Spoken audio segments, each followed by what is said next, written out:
O AIP, a avaliação dos interesses profissionais, é uma forma consistente de avaliar esses interesses.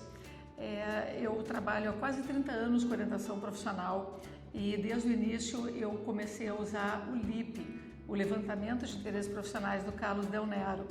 O AIP, ele foi formulado muito com base no que foi o LIP do Carlos Del Nero. Eu dou a ele todos os créditos desse formato de avaliação. O jovem, ele tem apresentado cadernos de questões que tem sempre duas atividades, são apresentadas então aos pares, são 200 atividades apresentadas aos pares. Ele tem que escolher em cada par de atividades qual das duas lhe interessa mais.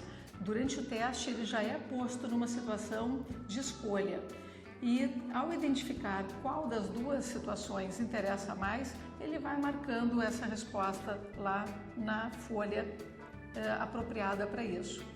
Acontece que no teste anterior, no LIP, o sujeito, mesmo que ele não gostasse de nenhuma das duas atividades, ele era obrigado a escolher uma das duas. No AIP, ele também é obrigado a escolher, só que ao escolher por obrigação, ao fazer uma escolha forçada, existe uma maneira diferente de marcar na folha de respostas.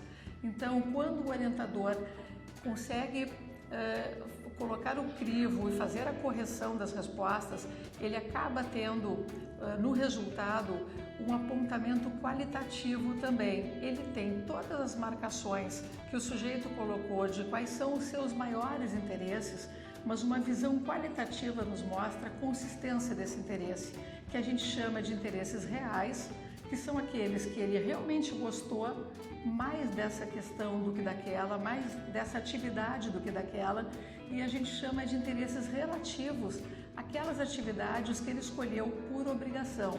Por que isso é importante? Esse é o grande diferencial desse teste, porque qualitativamente essa informação nos dá que às vezes esse jovem ele pode estar desmotivado, ele pode estar deprimido, ele pode estar abusando de drogas, ele pode estar com interesse muito maior numa atividade que não seja de nível universitário, ele pode estar interessado no intercâmbio e ele acaba, quando confrontado entre duas questões de o que ele gosta mais de fazer, ele está dizendo, olha, eu não queria fazer nada disso, eu estou escolhendo por obrigação.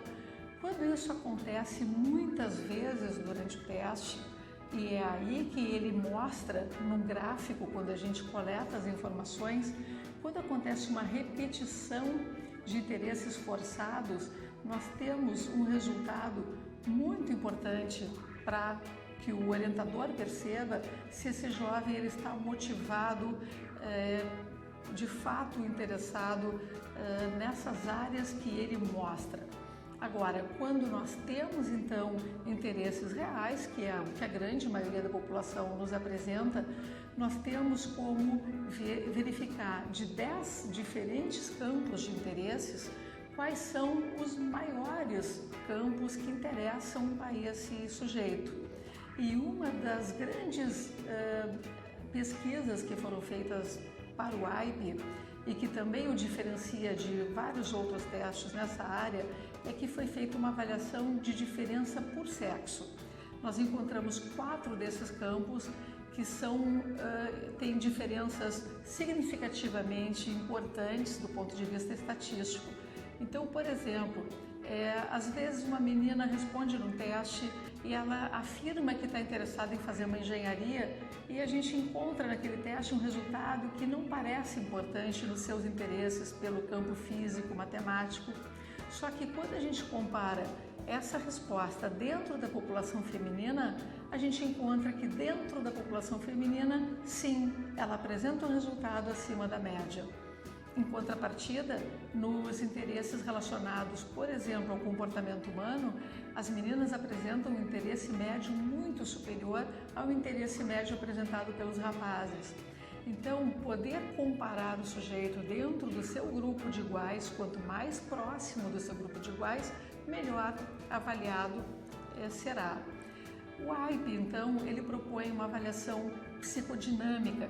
Nós temos interesses que a gente encontra na tabela estatística, a gente vai ali ver quais são os campos que mais interessam ao sujeito e a gente vai, então, juntar quais são todos os interesses maiores que essa pessoa tem, vai procurar quais são as profissões que contemplam esses maiores interesses e, ao mesmo tempo, com uma visão qualitativa desses interesses, a gente vai poder ver se o sujeito está escolhendo à força, se ele realmente gosta. Juntando tudo isso com elementos da entrevista, com outros testes, que a Vetor tem outros testes muito bons na área.